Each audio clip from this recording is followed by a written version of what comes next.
Assalamualaikum warahmatullahi wabarakatuh. Pada kesempatan kali ini kami dari kelompok 6 akan menjelaskan dua konsep. Yang pertama yaitu pengertian cahaya dan yang kedua pemantulan dan pembiasan cahaya pada bidang datar. Adapun anggota dari kelompok 6 yang pertama Yulianti, yang kedua Sabita Husna, dan yang ketiga Dian Indra Pratama.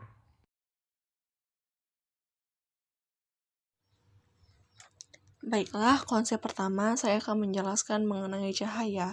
Adapun materi yang akan saya bahas di sini yaitu pengertian cahaya secara umum dan pengertian cahaya menurut para ahli. Adapun pengertian cahaya secara umum yaitu adalah cahaya merupakan bentuk energi yang tampak dalam bentuk gelombang elektromagnetik, dan gelombang ini tentunya membawa energi. Jadi sebenarnya cahaya itu sendiri adalah suatu bentuk energi. Energi ini bergerak dengan gelombang itu sendiri. Cahaya juga merupakan dasar meteran. 1 meter adalah jarak yang ditempuh cahaya melalui ruang hampa dalam 1/299,792,458 detik. Kecepatan cahaya adalah 799,792,458 meter per detik. Cahaya juga memiliki sifat partikel yang biasa disebut dengan foton.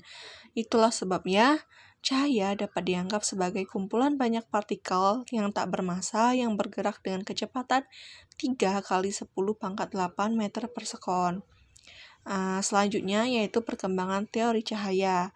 Di sini juga saya membagi perkembangan teori cahaya menjadi 2. Perkembangan teori cahaya pada zaman sebelum Masehi dan sesudah Masehi. Adapun para tokoh yang memperjelas perkembangan teori ini pada zaman sebelum Masehi ada 3, yaitu 1. Empedokles, Plato, dan Aristoteles. Tokoh yang pertama ada Empedokles, yang berkisar dari tahun 495 sebelum Masehi sampai 435 sebelum Masehi. Empedokles mengemukakan pendapat bahwa kita melihat benda itu karena cahaya mengalir dari mata kita dan menyentuhnya. Sedangkan menurut Plato yang berkisar dari 429 sebelum Masehi sampai 347 sebelum Masehi, Plato setuju bahwa kita dapat melihat benda di sekeliling kita karena mata kita memancarkan sinar-sinar penglihatan yang berbentuk kumis-kumis peraba. Apabila kumis-kumis peraba ini menyentuh benda, maka kita akhirnya dapat melihat benda tersebut. Ilustrasi contohnya seperti pada gambar di bawah itu. Tokoh yang ketiga yaitu Aristoteles. Dari tahun 384 sebelum Masehi sampai 322 sebelum Masehi. Menurut Aristoteles, penglihatan merupakan bentuk yang diterima mata dari objek yang sedang dilihat. Adapun perkembangan teori cahaya pada zaman sesudah Masehi ada 9 tokoh, yaitu Al-Kindi, Al-Hatyam, Al-Hasan, Isaac Newton, Christian Huygens, James Clerk Maxwell, Michael Faraday, Aulus Romer, dan Descartes. Tokoh yang pertama yaitu Al-Kindi yang berkisar dari tahun 801 sampai 871 Masehi. Menurut Al-Kindi, penglihatan justru ditimbulkan karena adanya daya pencahayaan yang berjalan dari mata ke objek dalam bentuk wujud radiasi yang padat. Al-Kindi sangat mendukung konsep kumis peraba yang dicetuskan oleh Plato. Yang kedua yaitu Al-Hatyam yang berkisar dari tahun 965 sampai 1040 Masehi. Al-Hatyam meyakini bahwa sinar cahaya yang keluar dari garis lurus di setiap titik dari permukaan yang bercahaya. Ia juga mengatakan bahwa mata dapat melihat suatu benda karena benda tersebut mengeluarkan cahaya yang kemudian ditangkap oleh mata. Al-Hatyam juga menolak konsep kumis peraba, lalu menyempurnakan konsep yang dikemukakan oleh Aristoteles sebelumnya. Yang ketiga yaitu Al-Hasan, yang berkisar dari tahun 965 sampai 1038 Masehi. Al-Hasan mengemukakan pendapat bahwa mata dapat melihat benda-benda di sekeliling kita itu karena adanya cahaya yang dipancarkan atau dipantulkan oleh benda-benda tersebut terus bersangkut masuk ke dalam mata. Yang selanjutnya yaitu Isaac Newton yang berkisar dari tahun 1642 sampai 1727 Masehi. Newton membangun teleskop pemantul yang pertama dan mengembangkan teori warna berdasarkan pengamatan bahwa cahaya prisma akan membagi cahaya putih menjadi warna-warna yang sekarang dikenal dengan prisma Newton. Isaac Newton juga mengamati bahwa warna adalah interaksi objek dengan cahaya yang sudah berwarna dan objek tidak menciptakan warna itu sendiri. Prisma Newton dapat dilihat pada gambar berikut. Dan juga Isaac Newton itu melalui bukunya yang berjudul Optics berbunyi, 1. Cahaya adalah pancaran partikel-partikel yang sangat kecil dan ringan, berupa garis lurus ke arah segalanya dan dengan kecepatan yang sangat besar. Kedua, kecepatan cahaya dalam medium rapat lebih besar daripada kecepatan cahaya dalam medium renggang. Tokoh yang selanjutnya yaitu Christian Huygens yang berkisar dari tahun 1629 sampai 1695 Masehi. Menurut Huygens, cahaya pada dasarnya sama dengan bunyi, yaitu berupa gelombang. Perbedaan cahaya dengan bunyi hanya terletak pada panjang gelombang dan frekuensinya. Karena cahaya sebagai gelombang, maka harus ada medium agar bisa merambat dalam ruang hampa. Tokoh selanjutnya yaitu James Clerk Maxwell yang berkisar dari tahun 1831 sampai 1897 Masehi. Maxwell mendapati bahwa cahaya ialah salah satu bentuk radiasi elektromagnetik. Dari perumusan ini, Maxwell kemudian diketahui bahwa kecepatan rambat gelombang elektromagnetik itu sama dengan kecepatan rambat cahaya, yaitu 3 × 10⁸ meter per sekon. Kesimpulan ini diperkuat juga oleh percobaan para ilmuwan lainnya seperti Heinrich Rudolf Held, Peter Zeeman, dan Johannes Stark. Mengenai elektromagnetic spektrum dapat dilihat pada gambar berikut. Tokoh selanjutnya yaitu Michael Faraday yang berkisar dari tahun 1791 sampai 1867 Masehi. Di sini Michael Faraday mendefinisikan cahaya yaitu sebagai gelombang elektromagnetik dan memicu serangkaian penemuan dan pemikiran. Sedangkan tokoh selanjutnya yaitu Aulus Remer yang berkisar dari tahun 1644 sampai 1740 Masehi. Aulus Remer mengemukakan pendapat bahwa cahaya adalah gelombang yang memiliki kelajuan yang terbatas dan tidak bergerak secara seketika. Dan selanjutnya yaitu Descartes yang berkisar dari tahun 1596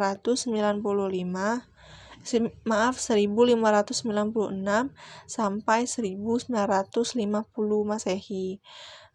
Descartes menyatakan bahwa cahaya adalah suatu impuls yang berambat lurus dengan cepat dari suatu tempat ke tempat yang lain. Baiklah, itu saja yang dapat saya sampaikan mengenai cahaya menurut pengertian secara umum dan cahaya menurut pengertian para ahli. Selanjutnya, konsep kedua kami akan menyampaikan tentang pemantulan dan pembiasan cahaya pada bidang datar yang akan disampaikan oleh Sabita Husna dan Dian Indra Pratama. Selanjutnya kita memasuki materi yang kedua, yaitu pemantulan dan pembiasan cahaya pada bidang datar.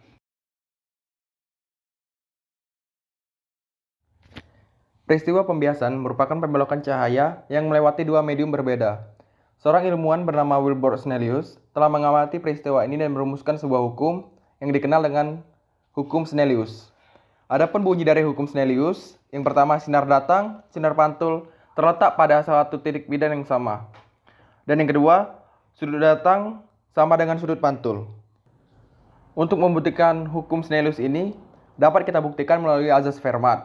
Azas Fermat pun berbunyi, cahaya merambat dari suatu titik ke titik yang lain dengan melalui jalan lintasan yang waktunya sangat singkat. Adapun penjelasan matematis mengenai asas Fermat pada pembiasan cahaya dapat dilihat seperti pada PPT yang ditampilkan. Kaca pelan paralel adalah sekeping kaca yang kedua sisi panjangnya dibuat sejajar. Kaca pelan paralel dapat digunakan untuk mengamati jalannya sinar yang mengalami pembiasan dan untuk menentukan indeks bias kaca tersebut. Jika sebuah berkas sinar datang menuju permukaan kaca pelan paralel, maka sinar tersebut akan mengalami pembiasan sebanyak 2 kali. Berdasarkan gambar di samping, cahaya yang mengenai kaca pelan paralel akan mengalami 2 pembiasan, yaitu pembiasan ketika memasuki kaca pelan paralel dan pembiasan ketika keluar dari kaca tersebut. 1. Pada saat sinar memasuki kaca, sinar datang I1 dari udara medium renggang ke kaca medium rapat yang akan dibiaskan oleh R1 mendekati garis normal N. Yang kedua, pada saat sinar keluar dari kaca, sinar datang I2 dari udara medium renggang ke kaca medium rapat, maka akan dibiaskan R2 menjauhi garis normal. Sinar yang keluar dari kaca pelan paralel mengalami pergeseran sejauh D dari arah semula. Karena permukaan kaca yang di atas dan bawah paralel, maka sudut bias di permukaan atas R sama dengan sudut datang di permukaan bawah R. Yang selanjutnya yaitu letak semua benda di bawah kaca pelan paralel. Jika persamaan 5 disubstitusikan ke persamaan 6, maka tan I sama dengan D tan R aksen per D aksen. Maka D aksen sama dengan D tan R aksen per tan T aksen yang menjadi persamaan 7. Maka dapat ditulis dengan D aksen sama dengan D N1 per N2. Lalu selanjutnya ada pergeseran horizontal. Nah, di sini sudah terdapat grafik yang dimana ada 4 titik, yaitu titik A, B, C, dan D. Di mana jarak antara B dan C itu disebutkan menjadi D. Sudut BDC itu tan R-nya sama dengan CD per D kecil. Lalu ini menjadi persamaan ke-8. Lalu tan I itu sama dengan AC per D aksen. Ini menjadi persamaan ke-9. Lalu substitusi persamaan 8 ke persamaan 9. Yang mana maka diperoleh tan R sama dengan CD per AC per tan I.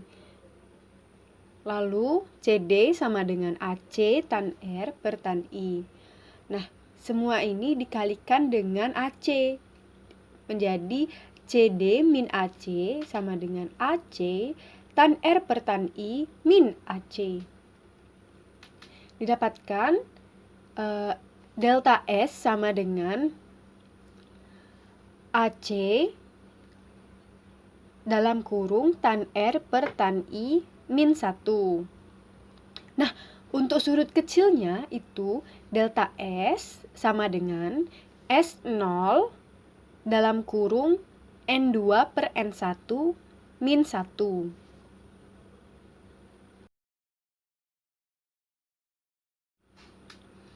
Pergeseran vertikal. Nah, di sini juga sudah terdapat grafiknya, di mana ada titik C dan B. Jarak antara C dan B itu disimbolkan dengan D kecil. Jarak antara C dan titik tengah antara C dan B itu disimbolkan dengan D aksen. Lalu dari B menuju titik tengah antara C dan B itu disimbolkan D min D aksen. Nah, di sini untuk mencari delta D-nya, pergeseran vertikalnya itu D aksen sama dengan D N1 per N2, lalu D aksen min D sama dengan D N1 per N2 min D. Maka delta D sama dengan D dalam kurung N1 min N2. Ulangi. Lalu delta D sama dengan D N1 per N2 min 1.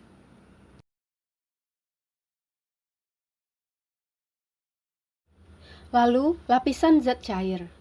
Nah, di sini sudah terdapat tabel yang berisikan dari N4, N3, N2, N1 bersamaan dengan D4, D3, D2, D1. Nah, pada tabel ini D ini sama dengan tinggi lapisan atau kedalaman semu. Nah, D aksen sama dengan D1 plus D2 plus D3. D aksen sama dengan D1 N0 per N1 ditambah D2 N0 per N2 ditambah D3 N0 per N3, yang mana secara sistematis dapat ditulis sebagai berikut. D aksen sama dengan N0 sigma Ni sama dengan 0 itu Di per Ni.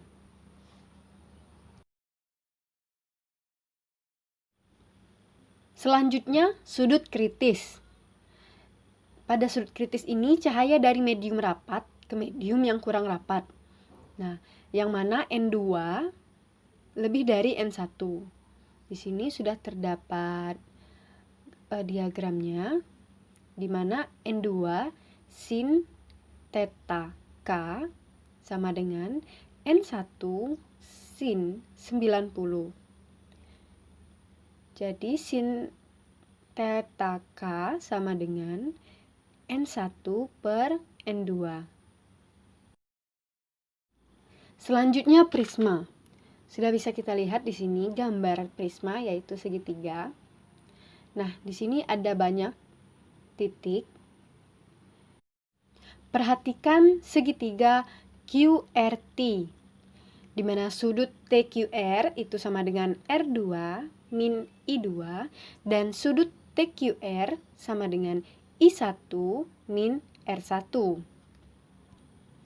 Sudut QTR sama dengan 180 derajat dikurang di dalam kurung TQR ditambah TRQ.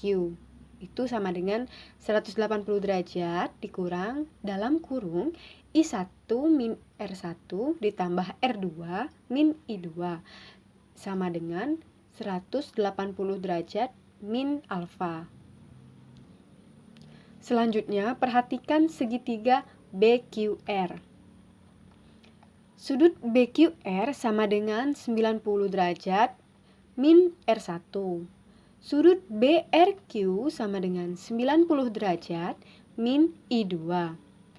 Dan sudut QBR sama dengan 180 derajat min sudut BQR min sudut BRQ sama dengan 180 derajat min dalam kurung 90 derajat minus R1 min 90 derajat min I2 sama dengan R1 plus I2. Nah, karena sudut QBR sama dengan beta, maka rumus untuk menentukan besar sudut pembias prisma adalah sebagai berikut. Beta sama dengan R1 ditambah I2, di mana beta ini sebagai sudut pembias prisma dan R1 sebagai sudut bias dari sinar masuk dan I2 sebagai sudut datang sinar keluar.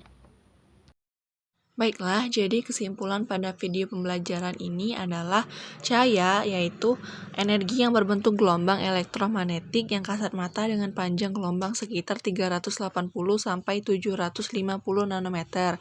Adapun hukum pemantulan cahaya di cermin datar yaitu sinar datang akan dipantulkan dengan besar sudut pantul sama besar dengan sudut datang, dan sinar datang tegak lurus dengan cermin akan dipantulkan tegak lurus juga dengan cermin. Baiklah saudara-saudara, pendapat para ahli sudah kami jelaskan, pemantulan dan pembiasan cahaya sudah kami jabarkan. Kami harap saudara-saudara dapat memahaminya dengan baik, dan semoga kita selalu dimudahkan untuk mendapatkan ilmu. Sampai jumpa di lain kesempatan. Wassalamualaikum warahmatullahi wabarakatuh.